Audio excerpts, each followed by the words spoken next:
മുഅ്മിനീങ്ങളെ, നിങ്ങൾ എല്ലാവരും അറിയുന്നവരാണ് അഞ്ചാം ഖലീഫ ഉമർ ഇബ്നു അബ്ദുൽ അസീസിനെ കുറിച്ച്. ഇസ്രാഖിനെ ഉറപ്പിച്ച അവിടുത്തെ അല്ലാഹുവിന്റെ മാർഗ്ഗത്തിലൂടെ ത്വാഅത്തിലായി ജീവിതം പരിത്യാഗം ചെയ്ത വലിയൊരു മഹാനായിരുന്നു. ആ മനുഷ്യൻ ജീവിതം അദ്ദേഹത്തിന് മരണശേഷം അദ്ദേഹത്തെ സ്വപ്നത്തിൽ വെച്ച് ഒരാൾ കാണാനിടയായി.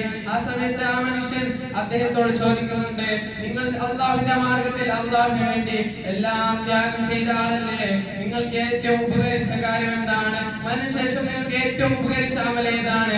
ആ സമയത്ത് ഉമർ ഇബ്നു അബ്ദുൽ അസീസ് തങ്ങൾ പറഞ്ഞത്, എനിക്ക് ഏറ്റവും ഉപകരിച്ച കാര്യം അൽ ഇസ്തിഗ്ഫാർ ആണ്. എന്റെ മുഅ്മിനീങ്ങളെ, ആദരവായ പ്രവാചകൻ മുത്ത് മുഹമ്മദ് മുസ്തഫ സല്ലല്ലാഹു അലൈഹി വസല്ലം തങ്ങൾ ഒരു ദിവസം ഒരു തെറ്റും പോലും ചെയ്യാത്ത പ്രവാചകൻ ഓരോ ദിവസവും 70-100 പ്രാവശ്യമാണ് ഇസ്തിഗ്ഫാർ ചൊല്ലുന്നതെങ്കിൽ എന്റെ മുഅ്മിനീങ്ങളെ, നാം എത്ര പ്രാവശ്യമാണ് ചൊല്ലേണ്ടത്? നാം ഇന്ന് ഈ ഒരു ദിക്ർ അഷ്ഹദു അല്ലാ ഇലാഹ ഇല്ലല്ലാഹ് അസ്തഗ്ഫിറുല്ലാഹ് അല്ലാഹുമ്മ ഇന്നി അസ്അലുകൽ ജന്നത വഅഊദു ബിക മിനൻ നാർ എന്നുള്ള ദിക്ർ നാം നിരന്തരം 30 പ്രാവശ്യം മിനിമം ചൊല്ലുന്നുണ്ട്. എന്നിട്ടും നാം ഓരോരുത്തരും അതിനെക്കുറിച്ച് ബോധവാന്മാർ ആവുന്നില്ല.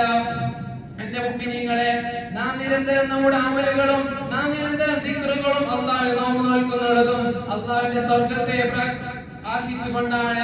ഈ സമയത്ത് അല്ലാഹു സുബ്ഹാനഹു വ തആലയോട് സ്വർഗ്ഗം 4 ആൾക്കാരെ ചോദിച്ചു വാങ്ങുമെന്ന് പ്രവാചകൻ സല്ലല്ലാഹു അലൈഹി വസല്ലമ തങ്ങൾ അവിടുന്ന് പഠിപ്പിക്കുന്നു.